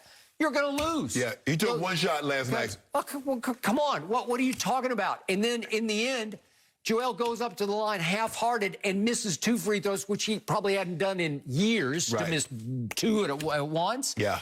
And it felt like they were quitting. It just felt like they were giving up on themselves or quitting on Doc or just throwing up their hands and saying, it's just not our night. Well, he shot him like, I don't give a beat. Yeah, I don't give a beat. That's what he did. He did. I know his shots. When he shoots with conviction, he does not miss. He's dead-eye, man. So in the end, when Tobias Harris makes $33 million as a max player and gives you squat last night, what did he end up with? Nothing? 4 points, 2 of 11. 4 points. You're going to lose, and you're going to lose epically, and you're going to lose historically, and you're going to lose your way. You're going to lose all of your confidence. Now you got to go back down to that asylum in Atlanta, State Farm. You're going to need Jake from State Farm, right? But, Chris, I need you to tell me what are the Sixers going to do with Ben Simmons? Because the trade that they didn't make for James Harden looks worse and worse as time passes. Because can you imagine in the pick and roll with James Harden and Ben Simmons? What do you do with Simmons? He's never, because you're like, well, he don't need to shoot. He don't need to develop a 3. He don't need to develop a mid-range game. Well, if he's going to shoot 90% of his free throws, you're right, he doesn't. Because he can just drive the ball, they foul him, he didn't make 90% of those. But when you make 30% of your free throws and you can't shoot 3s, you can't shoot the mid-range, what good are you? Well, and look, I think that was a blown, obviously, Philadelphia's probably the best team in the league if Harden's healthy and he's there with Embiid. I think it also was a blown opportunity for the Rockets. And what happened was Daryl Morey was ready to make that trade. Ben Simmons thought he was being moved to Houston. Tillman Fertitta, the owner of the Rockets, didn't want to help Daryl Morey, which I guess I understand it, right? He left your team, goes to Philadelphia. You don't want to help him win a championship, but you have to look at what was good for your team. And here's why I say Houston missed an opportunity. I think you can, for all his flaws, you can build around Ben Simmons, I think the same way Milwaukee's built around Giannis. And you can have him as your point guard. He's obviously great in transition. He can finish at the rim and push the ball in on the fast break. And then in the half court, he can post up. You could play him inside or near the basket and put 4 shooters around him. That's what I would do. Whatever team you don't do it in Philly because you have Joel Embiid. But if I had been in another place, I would try to do that and put 4 shooters around him. Might not win you a championship depending on the ability of your other 4 guys, but you'll be relevant. You'll be a very good team. So Houston could have done that. Outside of that, Shannon, I don't know right now who's trading for Ben Simmons. I'd love to get Trae Young for him if I was Philly, but Atlanta's not doing that. No, Atlanta's not doing that. I'd love to get Damian Lillard for him. Portland's not doing that. You probably need a Dame Lillard or some other veteran to pull a James Harden and force his way to Houston or to Philly, just like Harden did to Brooklyn, and then maybe you trade Ben. But so, Chris, before they got to get him maybe a sports psychologist, too. Yeah. I don't know if he's ever been to a sports psychologist, but it seems like something like that would be in play. So before we let this go, who you got the rest of the way? You know, my pick was Philly in 6. I'm not writing them off. I'll say not that. either. I mean, I think Atlanta obviously has the upper hand, right? They're at home. But Philly's just a better, as great as Trae Young is and as great a shooting team as Atlanta is, Philly is the better team. So I'm going to stick with them. But I say that with trepidation. No mercy. Paul George scored 37 points as the Clippers took a 3-2 series lead over the Jazz. Kawhi Leonard missed the victory with a knee injury, and there is currently, quote, no timetable for his return. The series now shifts back to L.A. on Friday, where the Clips will look to advance to the Western Conference Finals against the Suns. Chris Broussard still with us. Chris, what shot do you give the Clippers of winning this series without Kawhi Leonard? Well, let me admit this first, Jen. I was wrong. I was absolutely wrong about the Clippers, and I keep being wrong about them because I keep writing them off. I wrote them off after they were down 0-2 to Dallas. I wrote them off after Kawhi got hurt, and they just keep coming back. And I said yesterday on this show that they had absolutely positively no chance of winning Game 5, let alone the series. So I stand corrected. My only saving grace is I think Skip had less faith in them than I did. True. So I said D-U-N done. Yep. Yeah, I think, I don't think they're in control of the series. Obviously, they're playing at home in Game 6, so there's that. But I still think this is really a 50-50 series. Utah is not dead. I got to give Ty Lue, and we've all thrown him his flowers throughout this postseason, right? Mm-hmm. What he did yesterday, it's not the first time this series, but it was blatant yesterday. He has Reggie Jackson, who obviously is a journeyman, right? Hunting the defensive player of the year. All right, it's one thing to hunt Steph Curry. All right, but he hunted the defensive player of the year, Rudy Gobert, got him in pick and rolls, and Gobert ends up guarding Reggie Jackson, and Jackson's just raining jump shots all over his head. Great coaching move. It was embarrassing for the defensive player of the year. And I voted for Gobert, and I think he rightfully won it. But that's obviously not his forte.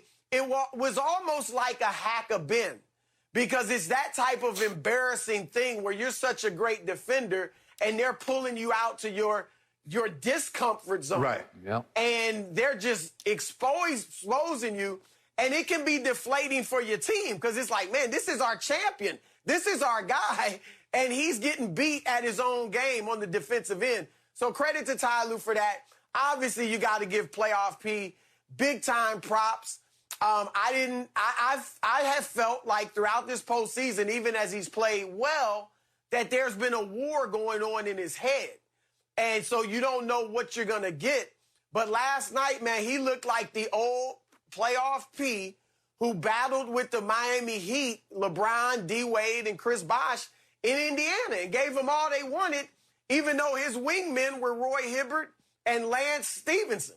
You know, so credit to Paul George. It wasn't quite what Kevin Durant did the night before, but it was close. It was a classic performance. His 22 points in the first half absolutely saved him because Utah was on fire from 3. And in many cases, it would have been over. They'd have been up by 25, 30 points, but his play with the 22 first half points kept them alive. They're only down 5 in the first half. So I don't think it'll be a travesty if the Clippers lose this series because they're without Kawhi, and Utah's a very good team. But they have a legitimate chance to win this thing. As I said, it's 50-50. And if they beat Utah without Kawhi, then, heck, you got to give them a good chance against Phoenix. That Phoenix is young. Chris Paul, we'll see when he can come back. And so I'd give them a legit shot to get to the finals if they get past Utah. I'm going to disagree where you say that they're not in control because I do believe they're in control because Utah need to win both games. And the Clippers only need to win one game, and they are going back home, and so we'll see if they can maintain that. And you said Reggie Jackson was hunting the Defensive Player of the Year. It was kind of like David and Goliath. Once David beat Goliath, what are the other guys going to do? Man, he just beat the big giant. I ain't got no chance. I ain't fooling with him. But so he slayed him. Yes. Yeah. So if Reggie Jackson is doing this to Rudy Gobert, who out there said, okay, let me sit in the chair and guard Reggie Jackson? Look, we know Reggie is a very offensive talented. Now, sometimes, he gets ahead of himself and he thinks he's Steph Curry or Dame Lillard and he starts shooting all these crazy shots. But for the most part, he's been, for the last 5 or 6 games, from game 5, game 6 through now, he's been really, really good. Chris, if you look at Utah, they dropped 10 threes in the first quarter, and they got a 1-point lead. They dropped 17 threes in the first half, and they go to half with a 5-point lead. Chris, I give you everything I got, and you still standing in front of me. You know somebody dropped 10 points, 10 threes, that's normally a 50-point quarter. Somebody dropped 17 threes, that's a 75-point half, and you're up 20, 25 points. The Clippers, like Ty Lue tell them at the half, bruh, we done took all they got. What's the likelihood of them dropping another 15, 17 threes in the second half, making 32 threes in a ball game? If they come back a little, let's just say they make half that many, we got them. If they do worse than that, we really got them. Yep. And you look at his supporting guys. Terrence Mann gives you 13. Marcus Morris, all of a sudden, can't miss. PG was sensational. Reggie Jackson gave you 22. Like, wow. All those contributions, because the Utah Jazz are a three-point shooting team. It's not like they post up anybody. Who they post up? You ain't throwing the ball to Rudy Gobert and says, okay, Rudy, go get me a bucket. It's pick and roll. He getting it off. A lot of his points, Skip, came off misses last night. He got 6 quick points off misses. The question is that Utah, when they take your A, what's going to be your B? Because I feel like Donovan got out of a rhythm. He wasn't in attack mode because the 3-ball was going and he didn't need to attack. Well, I don't think he's going to make that mistake tomorrow night. He's going to be in attack mode from the jump. And if Bogdan and Ingles and those guys can make threes, so be it. But they need to take Royce O'Neal out of the decision-making process. They put him at the top of the key. And so when they trap Donovan, he passes it to him, and then he's like a blind dog in the meat house. What am I supposed to do with the ball? He don't know what to do. He got a driving lane. He drives and then pulls it back out. They need to put Bogdanovich or Ingles in there because they're better at making decisions than Royce O'Neal. But I like the Clippers are in the control. They're in control, Chris. As much as I hate to say it, they're in control right now. Love to hear that from you. That's okay. Your day coming, though, still. I was happily very, very, very wrong about, quote-unquote, my Clippers last night. They were my Clippers because they were Kawhi's Clippers, and obviously he's gone. I was shocked by what happened in the first quarter last night because Utah came out to its credit and said, we're going to swing as hard as we can swing, and you will not be able to withstand the threes that we rain on your little Kawhi-less heads as the visiting team in the loudest place in the NBA, where they had the best home record in the NBA. They lose that game last year, Skip. That's correct. A team dropped 17 threes on this team last year, they done. So they dropped 10 threes on their head in the first quarter. And I'm like back in my chair, like the onslaught of it. And then the smoke clears, and I look at the first quarter score, and it's 37-36. They withstood the onslaught. They weathered one of the all-time three-point storms that you'll ever get right in the face. Yep. especially in that insane asylum in Utah. And they hung in through the second quarter, and playoff P winds up with 22 in the first half. And I tweeted, if he can score 22 in the second half, they might just have a shot in this game. Well, I also tweeted that there's no way Utah can stay this hot from three. In the second half, Utah, as the pressure started to mount on the home team to hold serve, it went 3 of 24 in the second half. And as much as I love me some Donovan Mitchell, Spider as you call him, he started to disappear down the stretch of that game. And actually, I looked at his fourth quarters in the 5 games. He hadn't been very good. He's 3 of 12 from 3 in the 5 fourth quarters combined.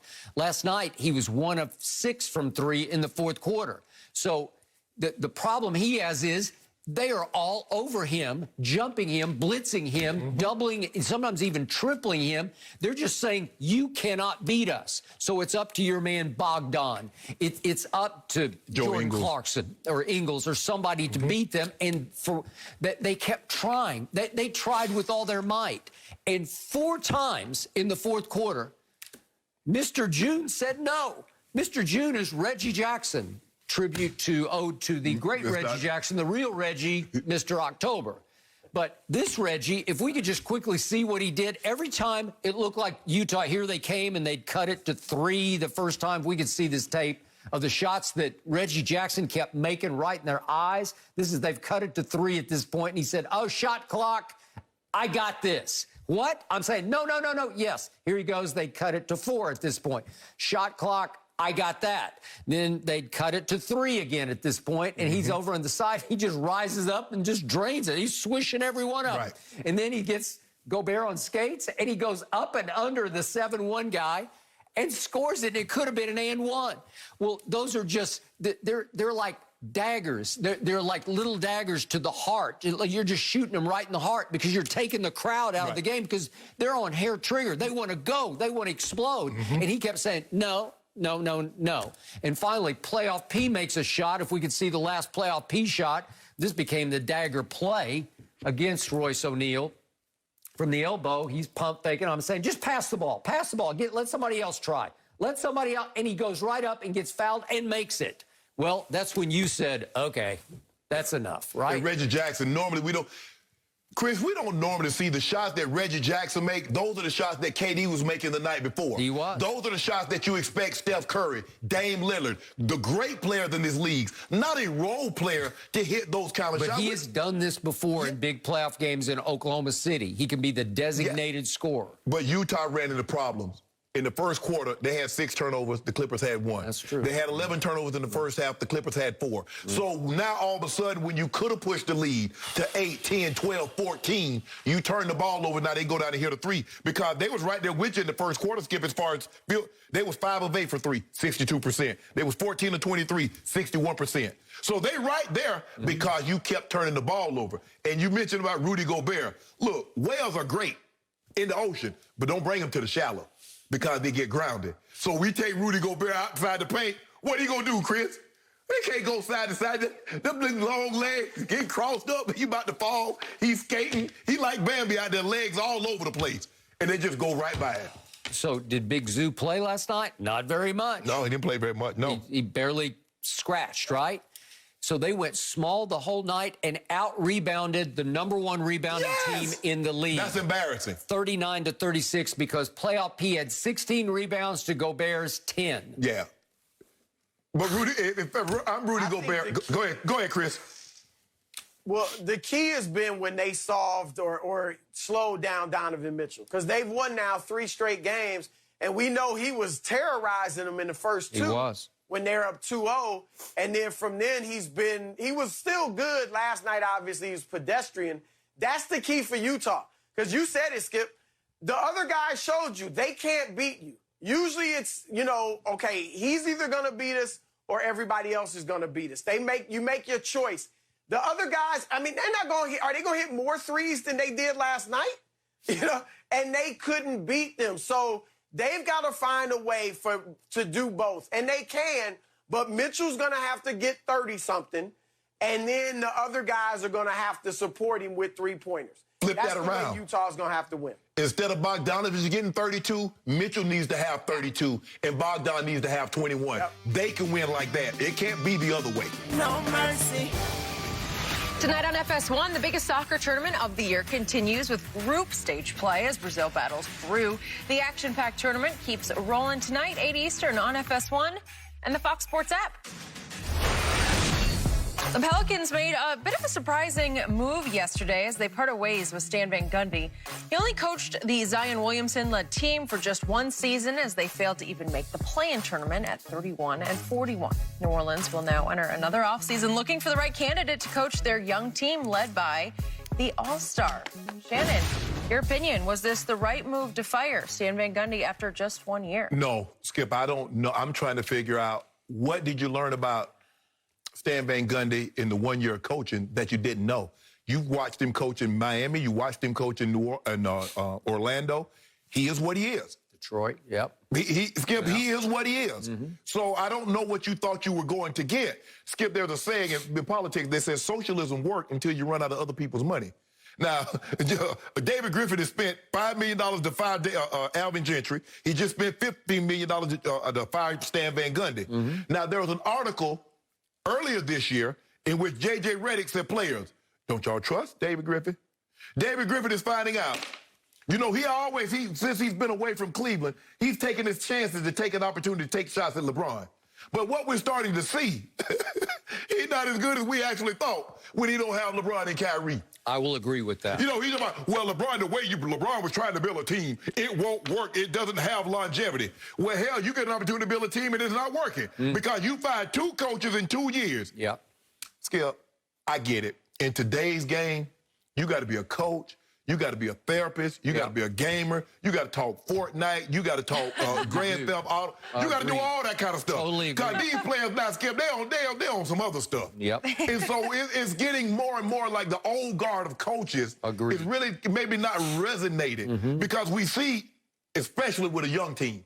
Now, you see Steve Nash, he get veteran guys. You get young guys, Ty Lue, he got a veteran ball, you know, when he was with Cleveland, had a veteran ball club. But when you get guys that are 21 and 20 and 22 years of age, Skip, it's a different. But I still don't believe you've seen enough from Stan Van Gundy in 1 year. He said, you know what? My best player is Zion. I need to find ways to get him the ball more, Skip. Hell, why not just give him the ball and say, you bring the ball up? Their problem is not, I don't think it was Stan Van Gundy. They don't want to play no defense. Zion don't want to play defense. Brandon Ingram don't want to play defense. I mean, you got a couple of guys. Bledsoe could play defense. Josh Hart, he got injured, plays defense. Lonzo plays defense. But for the most part, Skip, they ain't have no problem scoring. It's stopping the other team from scoring. But I don't believe 1 year was enough. Okay. What did I tell you from the first day this was reported? You said it wasn't the right hire. Wrong guy, right place. Stan Van Gundy isn't just old school. He's like nerdy old school. And I kept describing him as this sort of naggy, whiny, I'm going to use an old school term, fuss budget, where he's just constantly just fingernails on your chalkboard in the locker room. Dwight Howard in Orlando used to make fun, do impressions of Stan. I get it that he knows basketball, but with these kids, I knew what was going to happen sooner than later. That Zion and Zoe and B.I. and Josh Hart and Jackson Hayes were just going to tune him out because it's not like he's trying to impose his will on you. Right. Because he's not that dominant of a personality. It wasn't like my way or the highway. Right. He's just nagging on you to try to do this and try to do that until you just tune him out. And Bledsoe in that one sideline huddle made a boneheaded play at the end of the game, and he just clearly, he wasn't even listening to what Stan was saying in the huddle. So I thought it was wrong from the start, and their body language told you wrong, wrong, wrong, because that team at least should have been the 8th-spot playoff team. Or at least to play in. 31-41? Yeah. And do you know how many leads this team blew? Yeah, they blew Speaking of blown leads, it seemed like every other night, because I'm watching every game because it's must-see TV. Right. They're blowing another lead. They had no idea what they were doing in fourth quarters because he couldn't reach them. So it was a bad hire, which should reflect on David Griffin. Yes. So Woj yesterday, I saw it reported that they began to clash, David Griffin and Stan Van Gundy, because David Griffin is saying, I didn't really know him because I hadn't even met him until the interview process. Okay. Well, that's on you. Yes. Right? But Skip, that's normally how it works. I mean, most of the time when you hire somebody, you don't know them. That's the right, but unless you had a relationship or you had worked with him somewhere. Or you get a situation like Sean Marks and with Steve Nash, where they played together so they're familiar. Yeah. Okay, there's sometimes, Skip, you do get familiarity where a guy was in a situation, or Elton Brand. I'm sure Elton Brand and Doc Rivers had crossed paths at some point in time in their careers. Doc was played in this league, coached in this league for a number of years. Elton Brand was a player in this league. Elton Brand was Rookie of the Year, but an All-Star. He was. So I'm sure I was there in Chicago when he was. Yeah, so I'm sure they've crossed paths at some point in time. But Skip, why do you say that now? Well, I ain't really know him. So why'd you hire him? Just because you didn't have to hire him because you interviewed him? That makes you. I don't know if he knows this, Skip, but that makes David Griffin look even worse. Totally agree. And Mrs. Benson, who's overseeing this, has got to start saying, well, wait a second. Did we get rid of the wrong guy? Or the spending the hell out of my money. Right. Because ain't no repercussions. Okay, so I'm a big Chauncey Billups fan. Okay. Know him, like him, believe in him. He's doing really strong, solid, good things. Right. A little bit behind the scenes under Ty Lue with the Clippers. Telling the guys to put, you know Chauncey from your Denver days. Yeah. I believe he could be a really good head coach in this league. I do too. So I would recommend him for this group of young players. I think he could work wonders with these guys. I definitely believe you probably a guy that can relate to him, Skip, and you're probably going to have to, put the film study, you got to put it in the PlayStation and watch it on the big screen like that and give them game controllers or something like that. Because these kids are different these days, Skip. But I think they would listen to Chauncey in ways they would never listen to Stan Van Gundy. And yet, in the end, is it possible New Orleans has a David Griffin problem? Yes. Because could Chauncey deal with David Griffin? Because you also have to play both games. You got to deal with the kids, but you got to deal with your superior. I don't know, Skip. Another coach coming in, he's thinking about firing him. I think Miss Benson might get rid of him. Maybe. Because, Skip, at the end of the day, you remember that game? The Pelicans had a 3-point lead. The only thing you beat you is tied. I was saying, this is the Eric Bledsoe game. Right? But that was Zoe that got caught between the guys driving. He got caught. Yeah. And he kicks it to him, and then boom. I know, I got it. No mercy. So the standoff between Aaron Rodgers and the Packers continues, and the latest report, well, it isn't Peyton, the quarterback, in the best light. According to a former NFL general manager, Rodgers is, quote, selfish, and teammates don't like him. Coaches don't like him. It's all about Aaron. They all deal with him because he's a superstar. The longer this goes on, it shows how selfish Aaron really is. Shannon, there's a lot here about your guy. Are you buying that some of his teammates don't like him? Sure. That's true, but that's not unique to Aaron. But there's a notion that permeates in a lot of places that everybody's liked by all in every locker room, and that's not true. Everybody's not liked in any. There's no such thing as all or every. It was kind of like the T.O. situation. Everybody always talked about how he didn't get along with certain people in his locker room, but they never talked about how he got along with a lot of people in the locker room, because 50-50 doesn't do as good as everybody. Skip, look, we know Aaron Rodgers is aloof.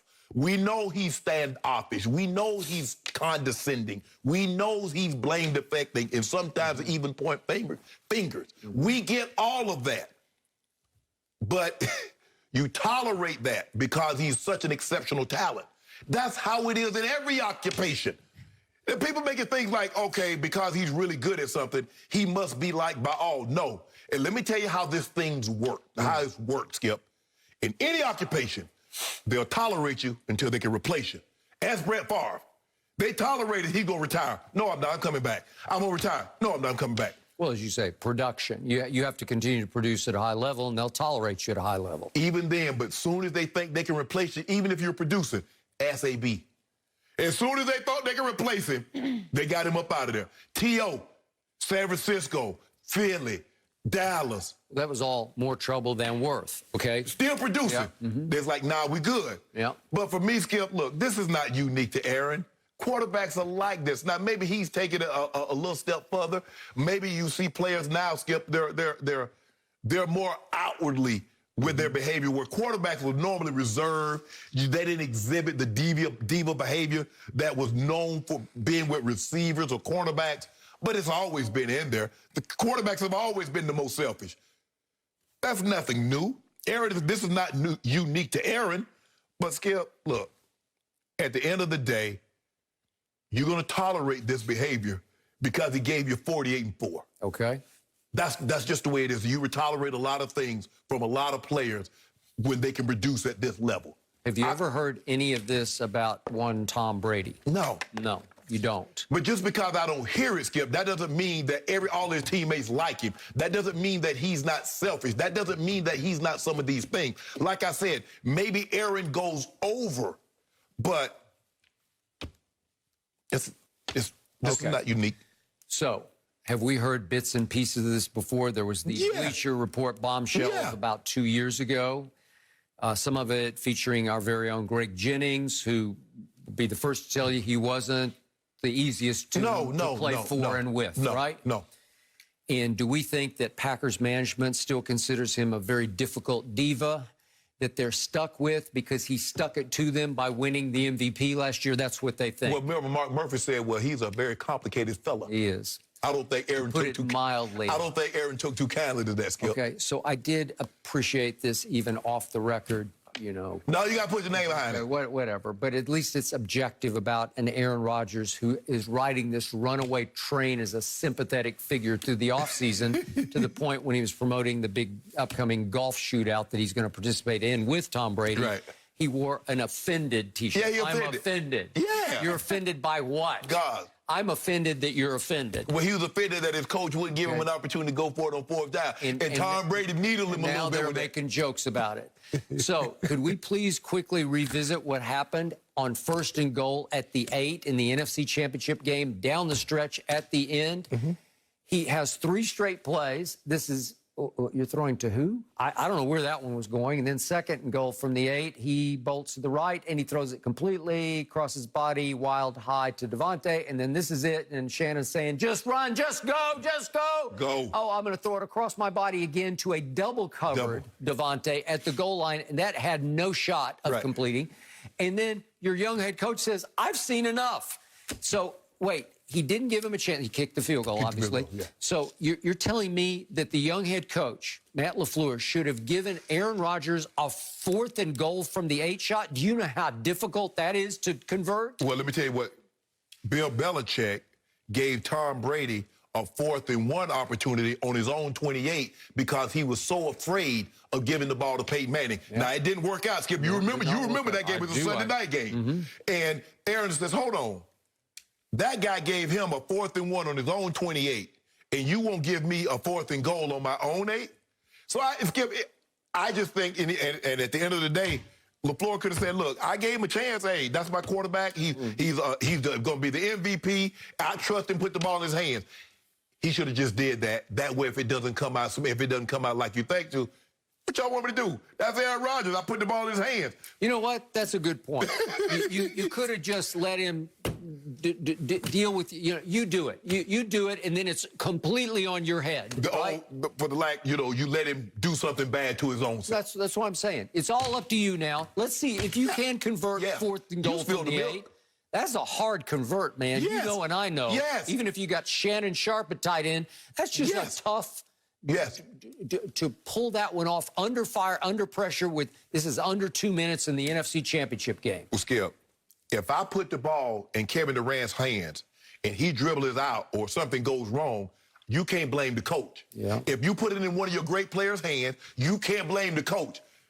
I put the ball in Aaron Rodgers' hands. Okay.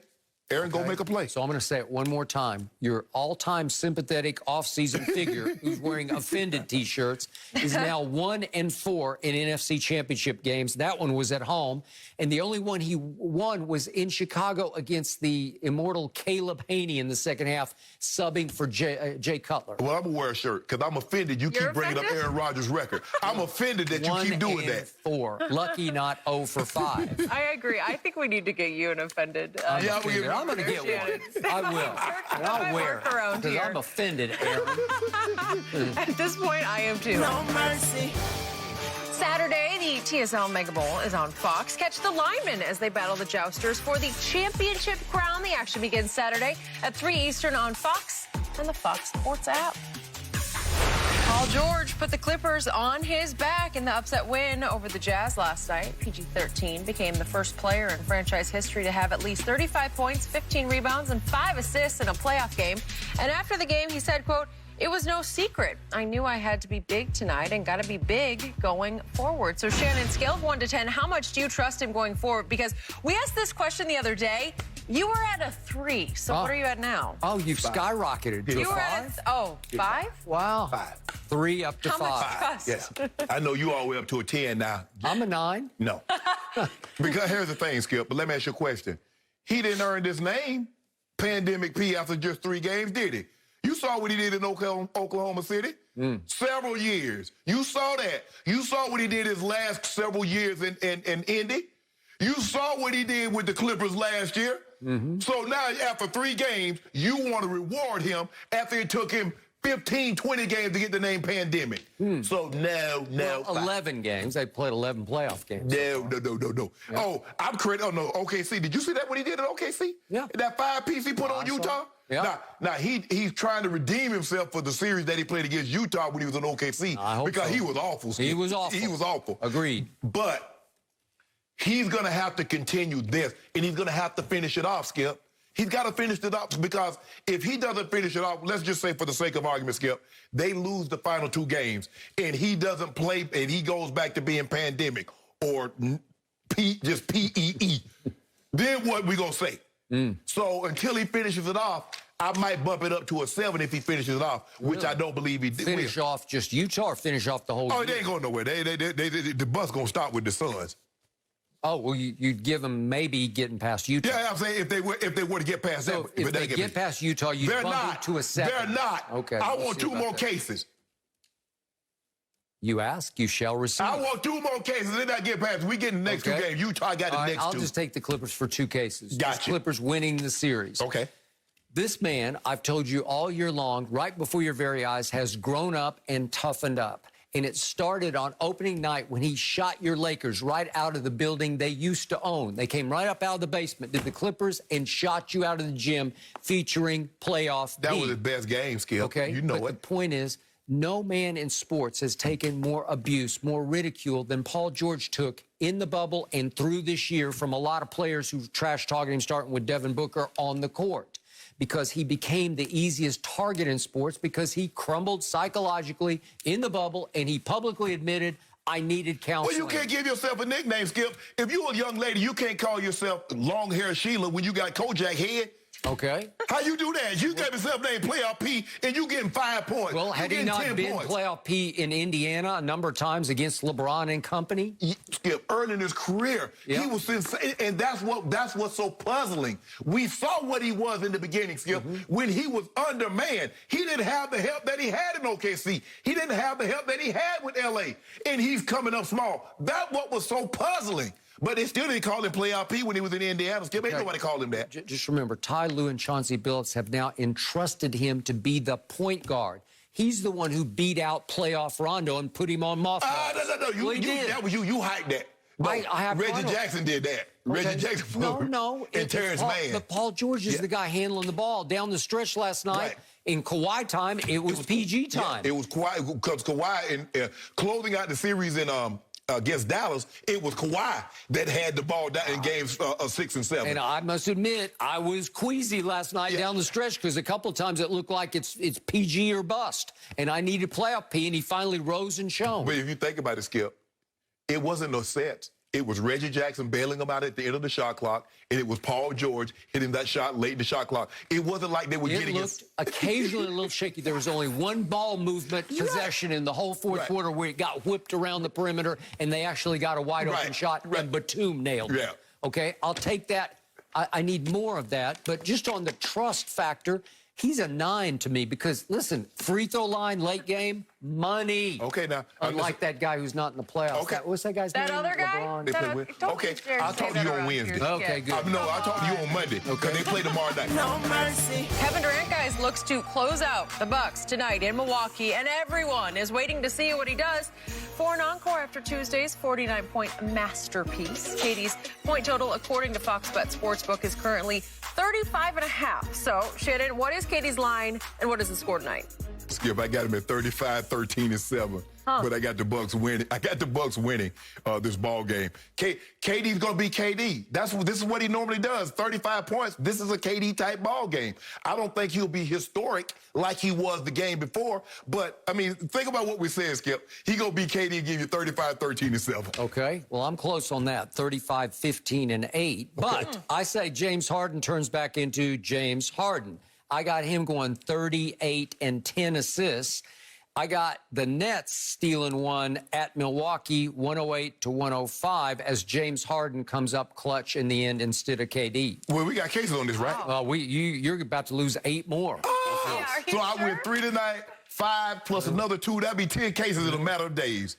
Just like that. Dream on. And I want that same energy. You just list off Just 3, like 5, that. 8, 7. Like, it doesn't work that way, Shannon. Just like If that. we're going back and thinking about how it's been for you. It doesn't normally pan out that way. So, Skip, get ready for maybe some more due. I don't know. it ain't We'll happening. be all over it tomorrow morning. Great stuff on Undisputed. Skip, Shannon, enjoy the games. Colin and Joy are up next. Have a good one.